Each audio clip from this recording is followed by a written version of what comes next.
Assalamu alaikum wa rahmatullahi ta'ala wa barakatuh. Salut à tout le monde, j'espère vous retrouver en pleine forme. Aujourd'hui dans cette séance, je vais partager avec vous, chers étudiants et étudiantes, un exercice ou plutôt un sujet concernant la matière mathématique, deuxième année baccalauréat, toujours dans le cadre de vous préparer au jour J de l'examen national 2022. Alors j'ai choisi cet exercice et ce sujet-là parce qu'il est très intéressant, ça comporte certaines questions qui se posent généralement de la sorte. Alors je vous donne le soin et le temps de lire et relire bien parfaitement le sujet avant de commencer à répondre aux questions. Voilà le sujet devant vous. Vous pouvez le lire d'une façon bien correcte et de savoir, bien sûr, toujours en se basant sur ce que vous avez vu en cours pour répondre à ce genre de questions. Alors, on considère une fonction définie comme étant f de x égale à x moins 1 fois 2 moins l'exponentielle de moins x définie sur R, bien sûr. La première des questions qui se posent, donc, c'est de déterminer les limites de f de x lorsque tend vers plus l'infini et moins l'infini. Montrer que la limite de f de x sur x lorsque tend vers moins l'infini égale à plus l'infini. Vers moins l'infini égale à moins l'infini, pardon. Donc voilà, je vais en même temps rectifier les choses qui ne paraissent pas. Donc ici, c'est moins l'infini. Donc ici, c'est moins l'infini. Alors, puis en déduire la nature de la branche infinie au voisinage de moins l'infini. Montrer que limite de f de x moins 2x moins 1, lorsque x tend vers plus l'infini égale à 0. Alors, pour en déduire que la courbe admet au voisinage de plus l'infini une asymptote oblique que l'on déterminera. Étudier la position relative de la courbe par rapport à la droite montre que f' égale à x exponentielle de moins x plus 2 fois 1 moins exponentielle de moins x. Calculer f' de 0 puis interpréter le résultat graphiquement. Montrer que f est strictement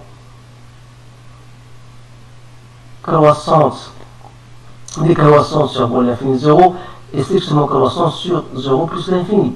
Dresser le tableau de variation, montrer que f seconde égale 3 moins x exponentielle de moins x et étudier la concavité de la courbe, déterminer l'abscisse de son point d'inflexion, déterminer le point d'intersection de la courbe avec l'axe tracé, la courbe C. En fin de compte, à l'aide d'une intégration par partie, calculer en centimètres carrés la surface du domaine limitée par la courbe et la droite C et la droite l'équation x égale à 0 et x égale à 1. Donc vous remarquez bien sûr que ce sont des questions typiques qui se posent normalement le jour de l'examen, bien sûr. Alors je vous encourage bien sûr de bien faire ce sujet-là en se basant sur ce que vous avez bien sûr et vous allez en fin de compte comparer vos résultats avec les miens. Alors on va maintenant commencer par le commencement, donc à savoir comment chercher bien sûr les limites de telle fonction. Alors on a f de x égale, donc voilà, f de x égale x moins 1 fois 2 moins exponentielle de moins x. Alors, chercher la limite de f de x lorsqu'il tend vers moins l'infini, ça revient à chercher la limite de x moins 1, 2 moins exponentielle de moins x. Sachant bien sûr que la limite de 2 moins exponentielle de moins x lorsqu'il tend vers moins l'infini, c'est plus l'infini. Donc lorsque vous remplacez x par moins l'infini, ça donne plus l'infini. Avec ce moins là, ça donne moins l'infini. Et limite de x moins 1, lorsque x tend vers moins l'infini, c'est moins l'infini. Alors, moins l'infini fois moins l'infini, donc ça vous donne plus l'infini. Voilà la première question. Deuxième question, on va chercher la limite de f de x lorsqu'il tend vers plus l'infini. De la même manière, sachant que, donc je vais écrire toujours le genre sur le papier ou bien sur la feuille de l'examen, il faut écrire cela parce qu'on vous demande de montrer. Alors là, il faut bien respecter les consignes. Alors, on a limite de 2 moins exponentielle de moins x.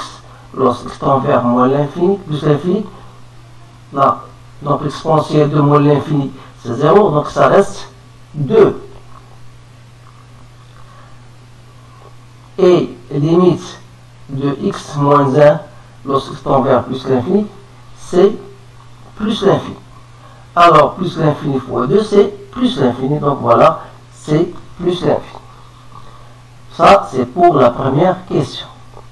Deuxième question, on va chercher donc la limite de f de x sur x lorsque x tend vers moins l'infini, qui n'est autre que la limite de x moins 1 sur x, voilà, facteur de 2 moins exponentielle de moins x. Alors, qu'est-ce qu'on va faire? Sachant que ça, c'est la limite, c'est 1, et ça, lorsque tend vers moins l'infini, ça tend vers plus l'infini, avec ce moins, ça donne moins l'infini, donc ça donne moins l'infini. Alors, qu'est-ce qu'on va dire? Donc, l'interprétation, c'est que C de f, je dis, il admet une branche parabolique de direction au y. Il faut bien apprendre ces phrases parce qu'elles sont nécessaires pour l'explication. Donc voilà, on a terminé la deuxième question. On va maintenant passer à la troisième question. Qu'est-ce qu'il dit? Donc, question A. Montrer que la limite de f de x moins 2 fois x moins 1 lorsque x tend vers moins l'infini, ou plutôt vers plus l'infini, égale à 0. Alors, on va écrire, donc c'est quoi? C'est la limite lorsque x tend vers plus l'infini. Donc, c'est f de x, c'est quoi? C'est x moins 1, 2 moins exponentielle de moins x, moins 2 x moins 1. Alors, vous remarquez que je peux factoriser en mettant x moins 1 en facteur. Donc, ça me reste quoi? 2 moins l'exponentielle de moins x, moins 2. Donc, je pourrais même simplifier. Donc, c'est la limite lorsque tend vers plus l'infini de 1 moins x exponentielle de moins x.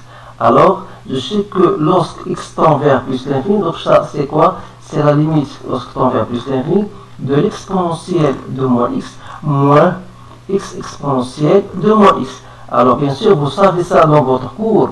Vous pouvez même poser t égale exponentielle de moins x pour dire que voilà, c'est pour vous aider. Donc, vous mettez t égale à exponentielle de moins x et vous savez que lorsque x tend vers plus l'infini, t tend vers 0. Donc, lorsque x tend vers plus l'infini, t tend vers moins l'infini, pardon. Lorsque x tend vers plus l'infini, voilà, moins x, donc je pose t égale à exponentielle de moins x. Alors, lorsque x tend vers plus l'infini, moins x tend vers moins l'infini, et bien sûr, t tend vers 0. Donc, je pourrais dire, voilà, c'est la limite de t moins, ici, x exponentielle de moins x. Je peux mettre, ici, je peux poser, pardon, ici, je me suis trompé. Donc, je pose t, pardon, je pose t égale à x. Alors, j'aurai ici toujours l'exponentielle de moins x. C'est pas de problème, il n'y a pas de problème ici. Lorsque x tend vers plus l'infini, il reste ici la limite de lorsque t tend. Je vais poser ici, voilà, moins x, je vais poser t exponentielle de t. Lorsque t tend vers, bien sûr, dans ce cas, vers moins l'infini, donc c'est 0 plus 0, c'est 0. Alors, je dis dans ce cas que C de f, il admet une asymptote oblique que je note delta d'équation y égale à 2 x moins 1. Alors là, il faut bien noter cela parce qu'on aura besoin, bien sûr, dans le traçage de notre courbe. Alors voilà, Une fois on a réalisé cela, on va passer à la question maintenant, à la question 4. Donc la question 4, étudier la position relative. Donc vous savez que pour étudier la position relative, il faut tout simplement étudier le signe de la fonction f de x moins 2x moins 1 qu'on a déjà trouvé. C'est pardon, avant de... Oui, c'est bien ça. Donc c'est quoi? On a trouvé c'est exponentielle de moins x fois 1 moins x. C'est bien ça. Donc, pour étudier le signe de cette fonction, il suffit de, je vous conseille, soit de tracer un tableau, soit vous pouvez même le faire d'une façon plus ou moins simple. C'est-à-dire, si x appartient à moins l'infini 1, vous remarquez bien sûr que x inférieur à 1, ça veut dire que ce terme-là sera positif. C'est-à-dire que f de x moins 2x moins 1 sera positif. C'est-à-dire que la courbe CF sera au-dessus de delta. Et si x appartient à 1 plus l'infini, on aura le contraire, bien sûr. Donc CF sera au-dessus de delta. Donc voilà la position relative de notre courbe avec l'axe avec à droite delta. Donc une fois on a réalisé ça, on va passer maintenant à la question 4. C'est bien ça. Oui, la question 4, parce que ça c'est la question B, 3B. La question 4, on va montrer que la dérivée est égale. Donc voilà, ça c'est la question 3B. Donc la question 4, on va chercher la dérivée. Alors pour chercher la dérivée, il faut toujours mentionner que la fonction en question était bien dérivable. Alors, puisqu'il est composé de deux fonctions qui sont dérivables sur R, alors pas de problème. Donc, vous cherchez f1 de x moins 1 comme étant, c'est la dérivée de x moins 1, 2 moins x, vous appliquez la relation de la dérivée. Donc, plus x moins 1 fois la dérivée de 2 moins l'exponentielle de moins x. C'est-à-dire, c'est 1 fois 2 moins exponentielle de moins x, plus x moins 1 fois la dérivée de l'exponentielle de moins x, vous le connaissez bien sûr, il faut bien faire attention au signe moins, donc c'est l'exponentielle de moins x. Alors si j'effectue mon travail, donc on aura 2 moins l'exponentielle de moins x, plus x exponentielle de moins x, moins exponentielle de moins x. Alors c'est bien égal à x exponentielle de moins x plus 2 fois 1 moins exponentielle de moins x. Donc c'est bien égal, voilà son expression, c'était bien l'expression donnée. Alors, là c'est pour la question A. Pour la question B, vous allez chercher, calculer f' de 0. Donc il suffit dans ce cas-là de remplacer x par 0. Vous remarquez bien sûr que f' de 0 égale à 0. Cela indique que C de f, il admet une tangente horizontale au point que je peux nommer A d'abscisse de coordonnées 0 et dont l'image de 0 c'est moins 1. Alors si je voudrais chercher bien sûr l'équation de la tangente, je pourrais la chercher, mais puisque cela n'est pas demandé, donc voilà, donc on va passer à la question C. Donc ça, la question C, et vous dit, voilà, montre que f est strictement décroissant sur moins l'infini 0 et strictement croissant sur 0 plus l'infini. Alors, on va étudier cas par cas. D'abord, sur l'intervalle moins l'infini 0, vous remarquez, ça veut dire que x est inférieur à 0. Donc, il en aurait de même lorsque je multiplie par l'exponentielle, comme elle était toujours positive, donc elle sera toujours, la proposition sera toujours vraie. Donc, moins x est supérieur à 0, ça veut dire que l'exponentielle de moins x est supérieur ou égal à 1, ça veut dire que l'exponentielle de moins x moins 1 est supérieur à 0, ou bien 1 moins l'exponentielle de moins x sera inférieur à 0. Autrement dit, 2 fois 1 moins l'exponentielle de moins x sera inférieur à 0. Alors, n'oubliez pas, on a ce terme-là, et le fait deuxième, donc voilà, ça est négatif. Donc la somme de deux choses négatives restera toujours négative, c'est-à-dire que x moins x plus 2 fois 1 moins l'exponentielle de moins x sera négatif. Alors vous remarquez bien que le fait, on a tout simplement utilisé l'encadrement pour démontrer que f' égale est inférieur à 0 dans l'intervalle moins l'infini 0. Alors là, il ne faut pas oublier ce type d'encadrement et ce type de raisonnement. Alors, on reste l'autre cas, donc sur l'intervalle 0 plus l'infini. Donc, vous allez raisonner de la même manière.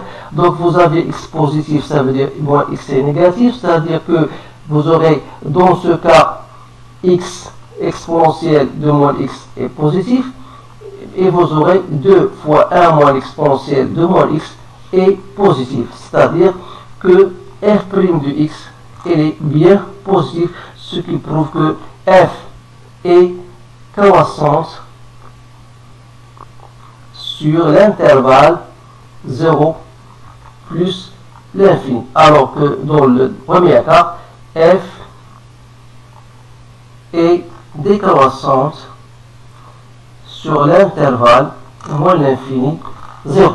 N'oubliez pas que la dérivée f' de 0 égale à 0. Alors cela va nous permettre de tracer ou bien de dresser notre tableau de variation qui sera le suivant.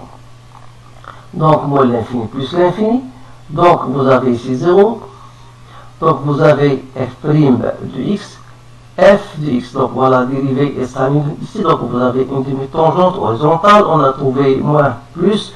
Donc voilà votre tableau de variation. Il suffit de chercher f de 0. On l'a déjà calculé. C'est moins 1. Ici plus l'infini. Ici on a trouvé plus l'infini. Donc voilà votre tableau de variation.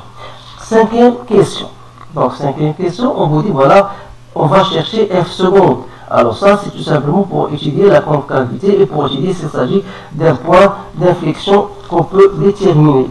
Alors f seconde de x n'est autre que la dérivée de la f' qu'on a déjà trouvé. Voilà. Donc on va faire le dérivé de ça. C'est-à-dire c'est l'exponentielle de moins x moins exponentielle de moins x plus 2 exponentielle de moins x. Donc c'est 3 exponentielle de moins x moins x exponentielle de moins x, ou bien je mets un exponentielle de moins x en facteur. Donc vous remarquez que f seconde de x égale à 0, ça veut dire que x égale à 3. Donc il suffit de chercher f de 3. Donc j'ai trouvé, donc c'est à peu près, donc c'est 3,9. Alors, c'est-à-dire que ce point-là, que je peux noter comme i dans les ordonnées ou bien les coordonnées à 3 et l'image c'est 3,9, donc je peux dire est un point d'inflexion. Donc c'est un point d'inflexion. Alors pour l'étude de la concavité, il suffit, je vous conseille de dresser un tableau de signes de la dérivée f seconde. Alors pour ce faire, donc voilà, vous avez x et vous avez f seconde de x. Alors on a dit que cette dérivée elle s'annule au point 3. Voilà.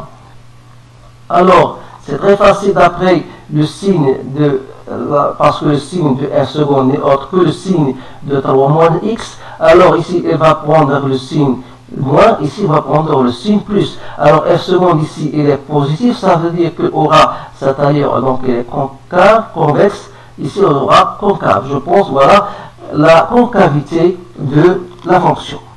Alors pour la question, maintenant on va passer, ça c'est la question B, donc je vais passer à la question numéro étudier la concavité et détermine l'abscisse de son point. Donc voilà, sixième question, déterminer les points d'intersection de la tour avec l'axe des abscisses. Alors cela veut dire quoi? Cela veut dire, il faut chercher ou bien résoudre l'équation f de x égale à 0, c'est-à-dire x moins 1 fois 2 moins l'exponentielle de moins x égale à 0. Donc c'est une équation simple, ou bien vous aurez ici exponentielle de moins x égale à 2, c'est-à-dire que x égale à moins ln de 2. Donc vous avez deux points qui représente le point d'intersection que je peux noter le point B, 1, 0, et je peux montrer l'autre point, le point C, donc moins ln de 2, 0.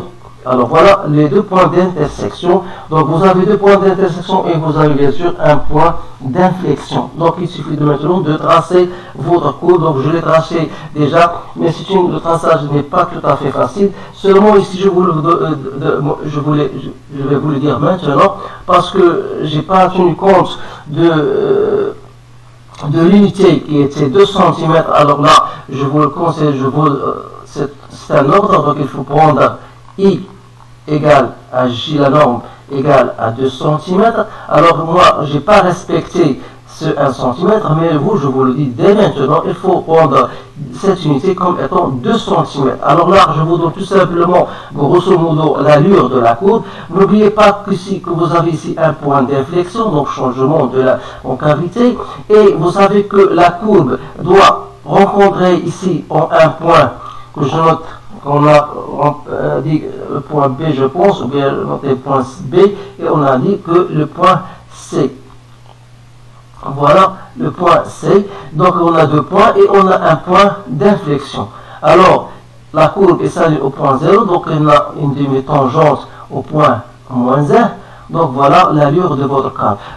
On a dit que les limites de f de x lorsqu'il tend vers moins l'infini, f de x sur x, on a trouvé, je pense, moins l'infini. Donc il s'agit d'une branche parabolique de direction y. Et la courbe, bien sûr, va côtoyer lorsqu'x tend vers plus l'infini, 1 plus l'infini, elle va côtoyer, si vous voulez, l'asymptote oblique. Alors bien sûr, on a étudié bien la position relative. On a dit que pour x compris entre moins l'infini jusqu'au 1, la courbe sera au-dessus de la courbe de delta. Alors ici, lorsqu'on dépasse 1, sera au-dessous de 1. Donc c'est bien respecté. Alors je vous conseille de bien se familiariser avec le traçage de courbe parce que la plupart des étudiants trouvent une difficulté dans le traçage. Donc je pense maintenant qu'il me reste une autre question concernant bien sûr l'intégration par partie. Alors, on va passer maintenant à cette question. Donc voilà, on vous dit, voilà, chercher l'air. L'air de quoi? L'air de la surface du domaine limité par la courbe, c'est et la droite delta et la droite d'équation x égale à 0 et x égale à 1. Alors, si je reviens avec vous à la courbe, donc, c'est le domaine limité par la courbe et la droite delta. Et x égale à 0, x égale à 1. Alors x égale à 0 et x égale à 1, voilà. X égale à 0, x égale à 1 et la droite. Donc voilà la courbe. Donc voilà l'air qu'on voudrait chercher. Voilà l'air. L'air c'est quoi? C'est le domaine limité par la courbe et par la droite delta, c'est-à-dire la symptote oblique, par les droites verticales x égale à 0, x égale à 1. Donc ça représente bien sûr cette partie assurée. Donc vous remarquez bien sûr que la courbe est au-dessus de la droite delta. Alors là, il faut quand même savoir comment on fait cette intégration. Il suffit de faire f de x entre 0 et 1. Donc ça reste x entre 0 et 1 qui donne 1.